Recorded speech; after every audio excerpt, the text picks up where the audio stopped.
The waiter passed by for the third time, and this time he didn't even ask if she wanted to order. He just glanced at the empty chair across the table, straightened a piece of silverware that didn't need straightening, and moved on. Julia squeezed her grandmother's emerald necklace between her fingers, that automatic gesture she always made when her body needed something to do while her mind processed a humiliation. 1 hour. 60 minutes sitting in a restaurant where everyone else had company, wearing a green dress that had cost what some people earn in a month, waiting for a man Renee swore was perfect for her. An architect, successful, who didn't know who Julia was, didn't know about the money, didn't know about any of it. That was the point, according to Renee. This time would be different. It wasn't. Julia was already reaching for her purse when she noticed the man at the next table. No, noticed isn't the right word.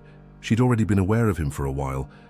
The way you become aware of a presence that feels out of place without quite understanding why. He was wearing a grey uniform shirt, the kind with the name stitched on the chest, and his hands rested on the table as though he were trying to take up as little space as possible. Big hands, with a dark line under the nails that no amount of washing could fix. What made Julia stop, though, wasn't the hands. It was his face. He was looking at the glass of wine in front of him, the way someone looks when they're having a conversation with a person who isn't there. Shoulders curved inward, jaw clenched the way it gets when you've been grinding your teeth for longer than is good for you. And when the waiter came over and asked if he was ready to order, he said he was still waiting for someone, in a voice so low Julia only heard it because she was paying attention. The waiter made the same pitying face he'd made at her 10 minutes earlier. She let go of the necklace, stood up and walked to his table. He didn't see her coming. He was too far from everything happening in that room to notice any kind of movement. Julia leaned in and asked quietly, almost whispering, if his blind date hadn't shown up either. He lifted his head. Brown eyes, tired, carrying that exhaustion people who work too much wear at the back of their gaze, a kind of gentle resignation. He didn't answer right away. 2-3 seconds of silence, his face like someone making a decision on the inside. Then he nodded. Julia pulled out the chair and sat down. The first few minutes were bad. He kept looking at his own hands, trying to hide them under the table, and Julia wanted to tell him he didn't need to do that. But she didn't say it because they didn't know each other well enough yet for that kind of sentence. She made conversation. Told him about the date who never showed, about the architect Renee had picked out, laughed at herself with that laugh that's more about covering something up than actually finding anything funny. He listened. Then, without rushing, he told her that his name was Matthew and he worked at his father's shop, the one that had fallen to him when his father died. He lived on the south side. His mother had set up the date with a nurse she knew because she couldn't stand watching him come home every night and eat dinner alone. The nurse hadn't come, and the glass of wine he'd ordered, just so he wouldn't be taking up a table without buying anything, cost what he'd spend on lunch for a week. When he finished, neither of them said anything. Julia took his hand across the table, that big hand with grease that doesn't come off, and squeezed it. He looked down at it, her fingers with their polished nails holding his fingers with their dirty ones, and he didn't pull away. With a wave, she called the waiter and ordered for 2. Matthew tried to say he couldn't pay, but she cut him off. She said he'd already paid because he could have left and instead he'd stayed, and that was more than the architect had done for her all night. The food came. Matthew had never tried half of it, and when he picked up the wrong fork for one of the dishes, Julia picked up the same wrong fork on purpose, and he noticed. He didn't say anything, but it was the first time all night that he unclenched that knot in his jaw and let his shoulders fall back into the right place. When it was time to leave, she asked for his full name, Matthew Navarro. He didn't ask for hers. In the weeks that followed that night, some force that neither of them could explain kept pulling them back to each other. Julia showed up at the shop for the first time on a Saturday morning, in jeans and sneakers, with the emerald necklace tucked inside her purse because she was afraid it would get damaged. Matthew was underneath a Corolla with a rotted-out exhaust pipe when he heard a voice ask if she could come in. He slid out from under the car too fast, cracked his forehead on the bumper, and froze there with an oil smudge on his cheek, staring at her like someone who can't believe that what he'd been imagining all week had actually happened. Julia laughed. Not the polite laugh from the restaurant, the one that fills silence. A real laugh, with sound, with air rushing out through her nose, with a hand over her mouth trying to hold it in and failing. The shop sat at the end of a dead-end street on the south side, in a warehouse that had been painted blue at some point in the 90s and was now a color that didn't have a name. It had a sliding gate that jammed halfway, a 2023 calendar on the wall that nobody bothered to replace, and a smell of burnt oil mixed with coffee.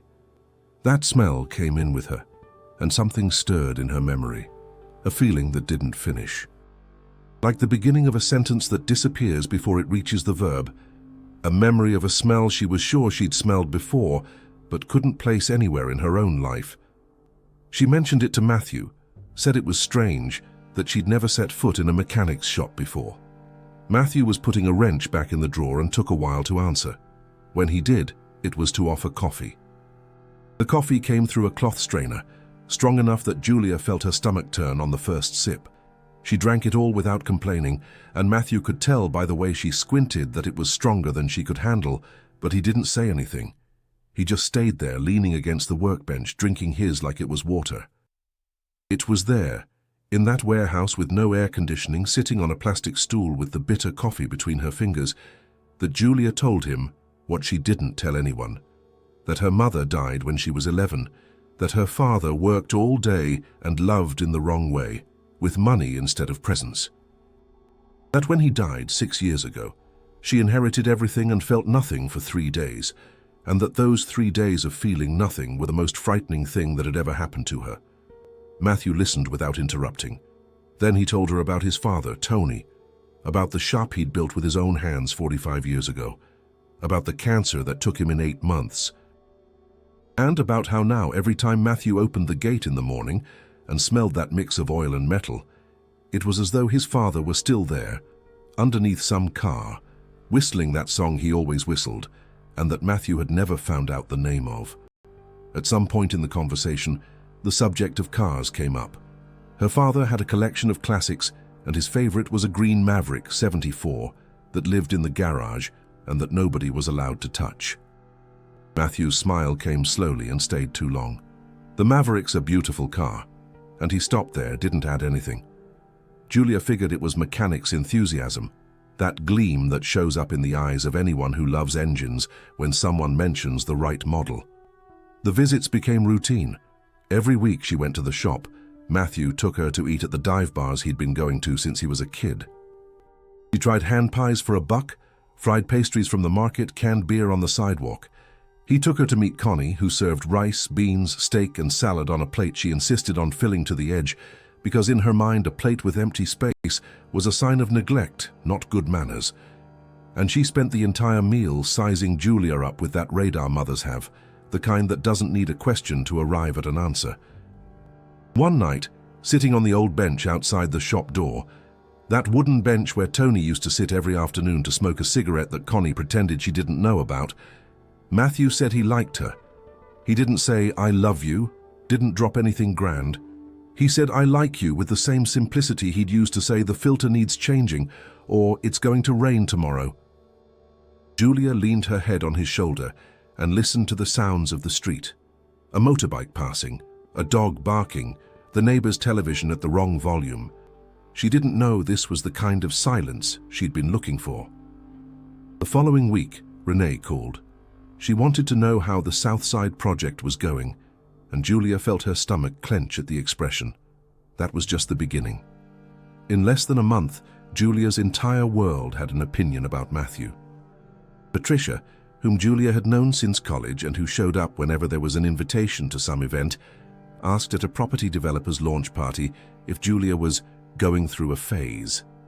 She said it smiling, with a glass of champagne in her hand, the way someone asks if you've changed your haircut.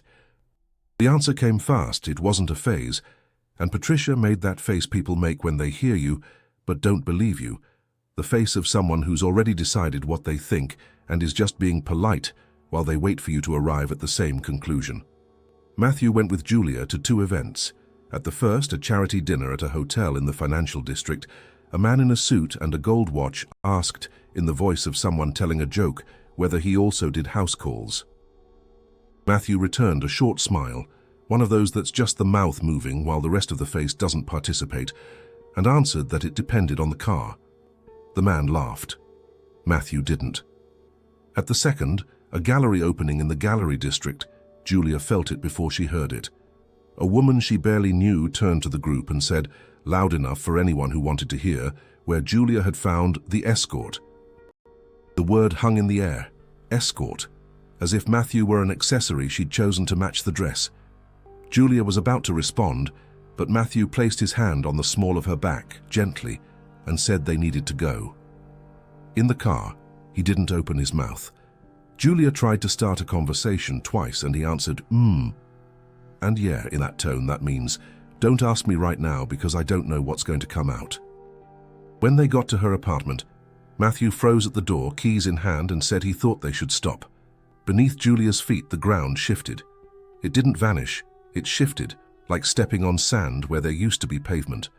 Matthew spoke carefully, choosing his words the way someone disarms a bomb. He liked her more than he knew how to say, but she deserved someone who knew how to, he didn't know, use the right fork, who knew how to talk to people in suits. Who wouldn't make his girlfriend embarrassed at a dinner? His teeth were clenched again, just like that first night at the restaurant, and Julia realized he'd rehearsed this, that the sentences were too polished to be spontaneous, that he'd spent days assembling this speech inside his head. She let him finish. Then she called him a coward. The word hit Matthew in the center of his chest.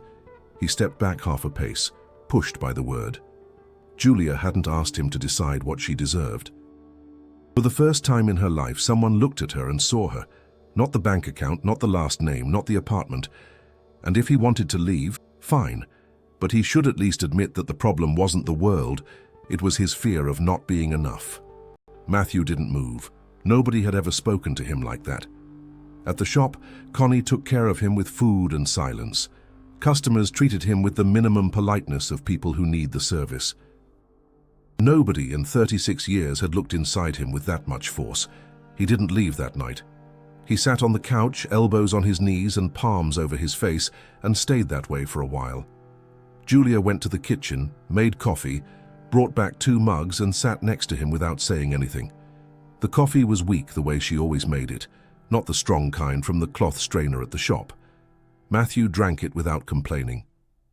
There they stayed until the sounds of the city changed, until the traffic thinned out and the first garbage trucks rumbled down the street. Julia rested her head on his shoulder, the way she had on the bench outside the shop, and this time he wrapped his arm over her shoulders and pulled her close, with the hand that still carried the smell of grease underneath the soap. The next morning, when Matthew left, Julia stood at the window watching him go. She touched the emerald necklace at her throat and stayed there until his car turned the corner. Something had changed the night before. She didn't know what yet, but she knew Matthew had stayed, and that staying had cost him more than leaving would have. At the shop that afternoon, Matthew was changing the oil on a car when Connie showed up with a packed lunch. Connie was one of those women who say little and understand everything, the kind of person who asks, "Have you eaten?" but is really asking, "Are you all right?" and who accepts "I have" as an answer, even when she knows it's a lie. Julia had left about an hour earlier. Connie stopped in the doorway of the warehouse, packed lunch in one hand, eyes on her son, and her voice came out low almost to herself. "She looks just like her." Matthew lifted his head from under the hood.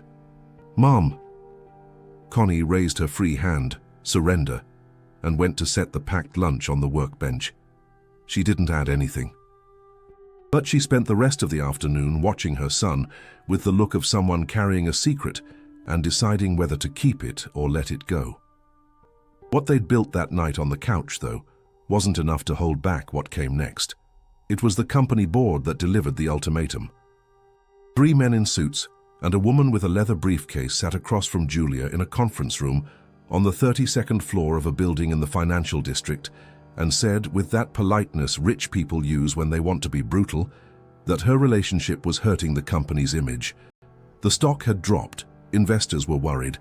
The heiress of the group dating a mechanic from the wrong side of town wasn't the kind of headline that inspired market confidence.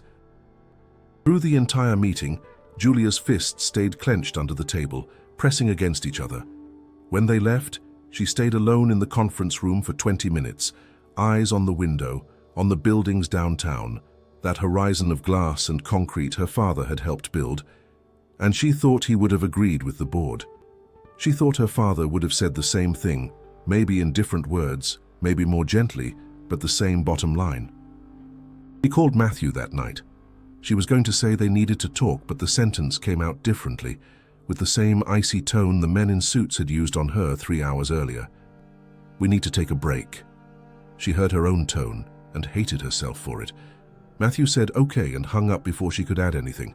The 4 months that followed were the kind that pass slowly.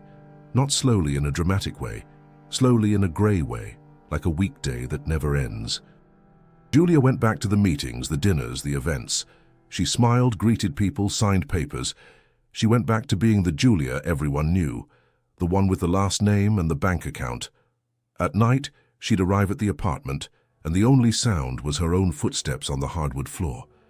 The doorman always left the mail on the lobby table, organized by size, with the care of someone who has nothing else to do after 8. Sometimes Julia would open the jewelry box, take out the emerald necklace and hold it in her palm without putting it on. It wasn't longing, or rather, it was longing.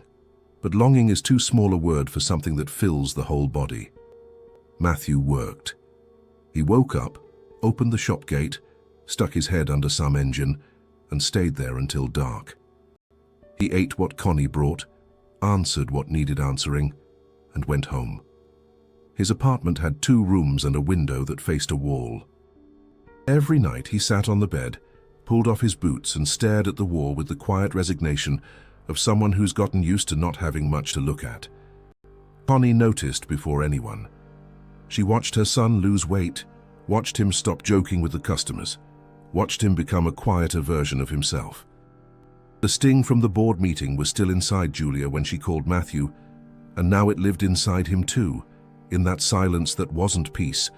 It was the leftover of something nobody had resolved. One night, while drying dishes at her own house, Connie said that maybe she'd been wrong to distrust Julia, that maybe real love didn't look at bank accounts. Matthew didn't answer. He took the dish towel from his mother's hand, finished drying a pot, and put it away in the cabinet. It was nearly midnight on a Sunday when Matthew went to the shop alone.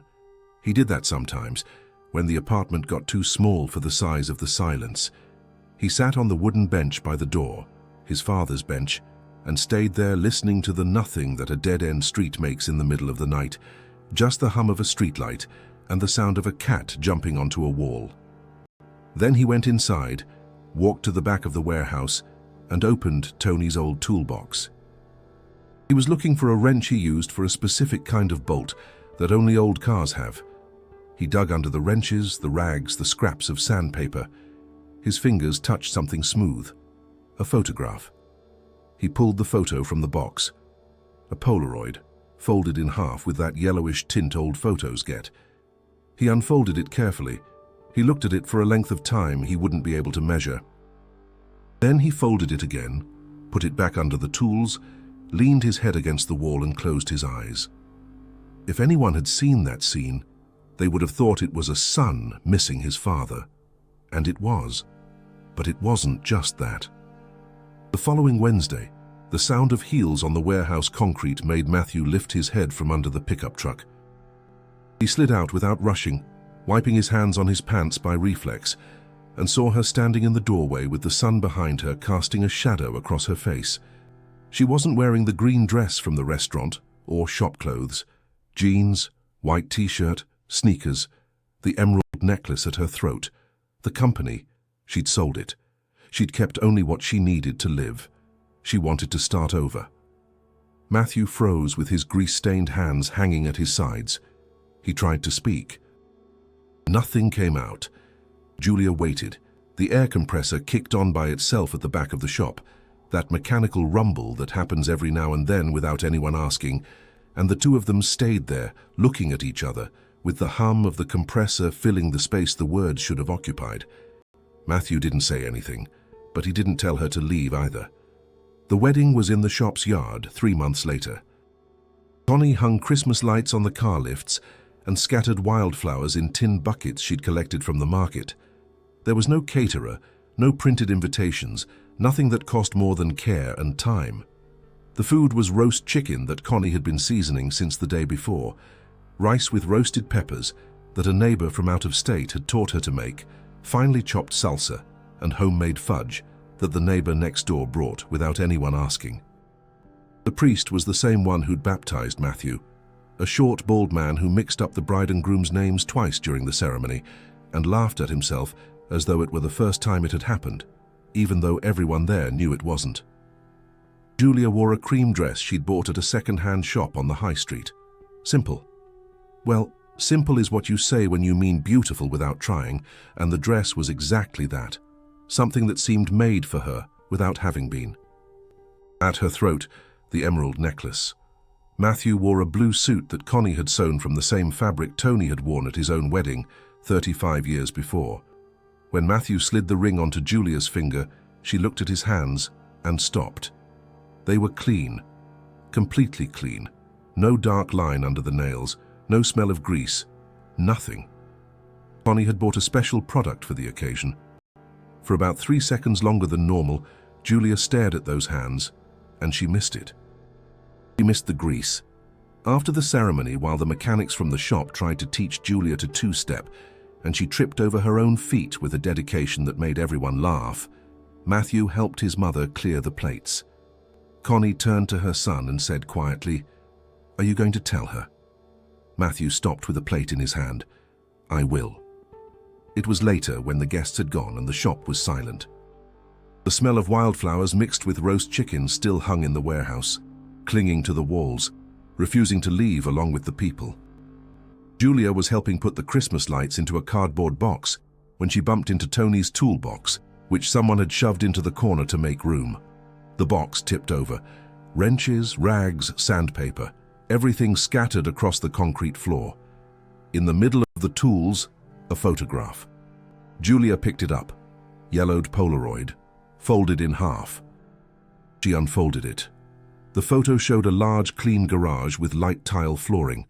In the center, a green Maverick 74 with the hood open. Next to the car, a man in blue coveralls, smiling, wrench in hand. Tony, younger, thinner, with the same jaw as Matthew. And in the background, out of focus, a girl in shorts and a t-shirt standing in a kitchen doorway. Julia knew that garage. The Maverick, she knew too. And the kitchen, with the door that appeared blurred in the background, was the kitchen where she'd eaten cereal every morning of her childhood. The girl was her. She froze with the photo in her hand. She raised her eyes to Matthew, who was on the other side of the warehouse, hands clean at his sides, wearing the expression of someone who knows the moment has arrived and there's no more putting it off. Julia's voice came out low, controlled. "You knew who I was." It wasn't a question. Matthew leaned against the workbench. He took his time. When he spoke, the words came out in pieces, the way they do when you've rehearsed something 1,000 times, and in the moment you discover the rehearsal counts for nothing. His father used to do the maintenance on her family's cars. He'd gone with his father once when he was 16. He saw her in the kitchen doorway eating an apple. She looked at him for half a second, that half second when two people cross paths and one forgets and the other doesn't, and went back inside. He never forgot. "At the restaurant," Julia's voice came slowly, "when I sat at your table, you already knew." Matthew didn't look away. The second you got close, Julia squeezed the photo in her hand. "And you didn't say anything. If I had, you would have thought I was just another one." Matthew looked at the floor. "Everyone who knows who you are wants something from you. I wanted you to get to know me without that. Just me, the mechanic at the next table." Her eyes went back to the photo. Her father's Maverick, the garage where she grew up, the man who used to fix the cars. His 16-year-old son somewhere in that garage the photo didn't show. And suddenly everything shifted inside her head, like puzzle pieces that had been scattered on the table, and someone turns one and all the others fall into place. His smile when she mentioned the Maverick, that smile that lasted longer than made sense and that she'd chalked up to a mechanic's enthusiasm. The smell of the shop that triggered a memory she couldn't complete.